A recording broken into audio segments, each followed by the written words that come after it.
Hello you guys, so today I'm going to show you my Vietnam War 25th Infantry M60 gunner impression for 1967 to 1968. So my grandpa, he was in the 25th Infantry on his second deployment in Vietnam. His first deployment, he was with the 1st Infantry, and then his third deployment, his final one, was with m60. So yeah, let me do a spin, and yeah.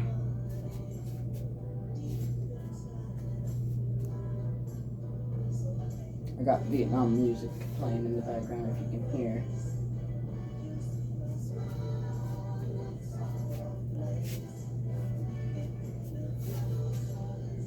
Okay, so like always, we'll start head down. Alright, so we have my helmet here. There's a cool picture. I don't remember if it's a Marine or a soldier in the Army, but he has a Kool-Aid packet on the front of his helmet, so I made one myself. I'm okay at drawing, so and it was pretty easy to draw. I mean, it's just Bugs Bunny and the Kool-Aid thing and stuff. And I did the back of it too, and I made it as detailed as I can. It's like this right now, but I'm gonna seal it shut eventually, and I'm probably gonna put tape on it, make it kind of waterproof, and then I'm gonna probably get some Kool-Aid powder and then put it in here and seal it and stuff and make it like an actual Kool-Aid packet. But and then I have some bullets on the helmet, as you can see right there. I'm just trying to put this thing back in without ripping it. So yeah, bullets there. Usually I would have a bullet belt too. That's not for the M60, of course. That's just decoration. Usually I would have a bullet belt since I'm an M60 gunner, but I don't have one. I'm gonna get one, accurate one. But yeah. Oh, I just stepped on a marker and I don't know where the cap is. So yeah. I got my helmet strap in my helmet band, peace symbol, burning flesh smells mighty neat on my helmet there, helmet graffiti. I got make war not love, but it's covered by these things. And then I got Fragman. Fragman is my nickname for Vietnam. And then the peace symbol. So it's not too much graffiti, because a lot of graffiti is not accurate. It's like sometimes I've seen pictures of reenactors with like a lot of things on their helmet, like their whole helmet all decked out, like how you see in Platoon, these guys with big old pictures on it, and then a whole bunch of writing on like each side. That's just not accurate. But yeah, I got my helmet, my sweat rag, peace symbol, bandolier,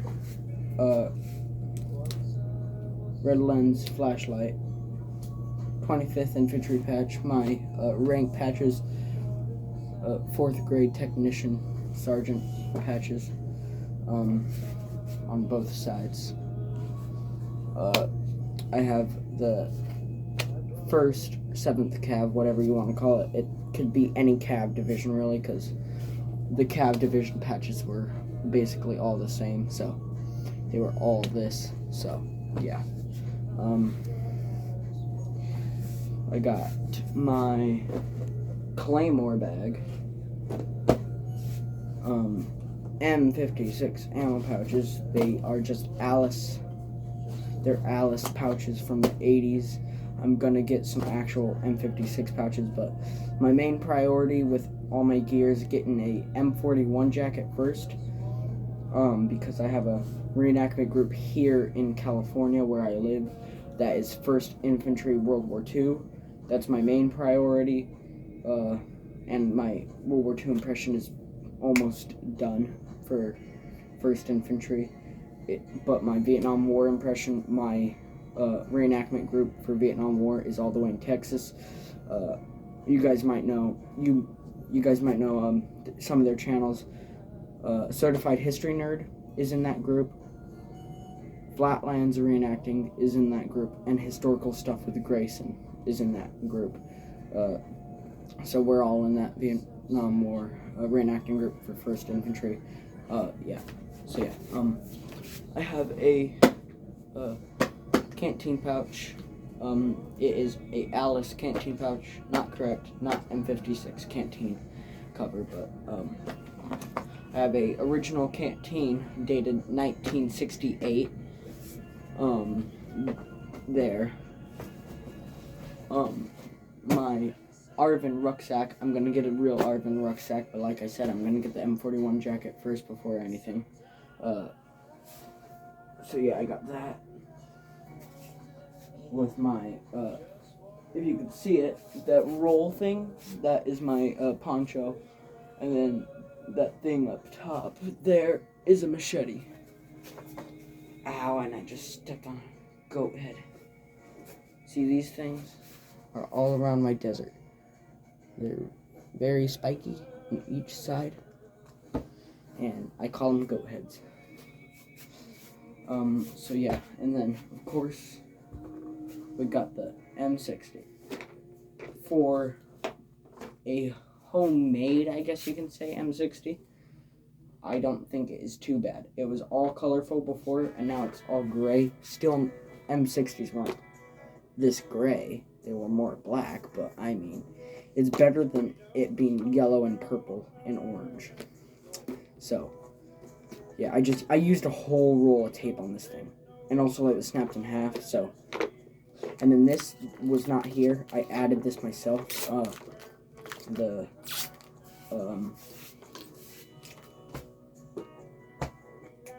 What's it called? The stand thing.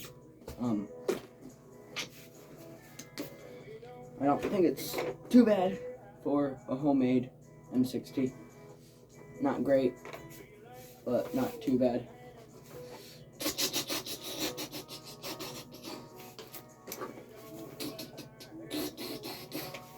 So yeah, I have a reenactment this Saturday, I think it is, not Sunday. Tomorrow's Friday. I got school tomorrow, so I gotta go to sleep here soon. Because I have not been able to sleep in a few days, and I'll be trying to get some sleep tonight.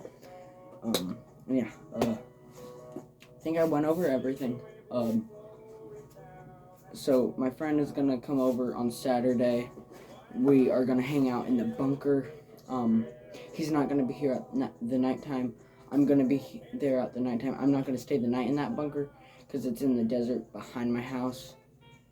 I would stay the night in it if it was in my yard, but I'm just gonna say it. I live in the hood, and there has been a few things that have happened out in that desert before. A long time ago. I still don't want to chance it though. So, yeah. Yeah. Let me do one final spin, and then, yeah.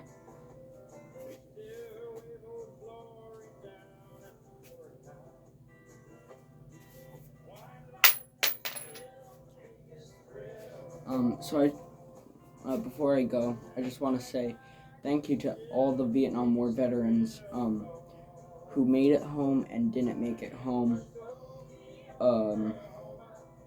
It really was not right how you were treated when you got back to the States. My grandpa was one of them who came off of the plane and had things thrown at him, and I just want to say welcome home and thank you for your service. Yeah, everyone in the Vietnam War definitely had their own experience, but for sure, none of them had like the best time over there. Like my grandpa, he got cancer because when he was in Sog, he was spraying Ancient Orange around the jungle on river boats, and he got cancer from it, from the Ancient Orange, and eventually in 2020, that's how he died. And then he was a POW. He escaped the concentration camp. He was at Hanoi Hilton, one of the most infamous Vietnamese concentration camps. He was at Hanoi Hilton, and he escaped with 3 other guys, but he had to kill a kid to get out because that kid was gonna rat on them, and he definitely went through some stuff. And I know lots of other guys from the Vietnam War went through some stuff, and I can talk about this all day, how badly they were treated when they got home.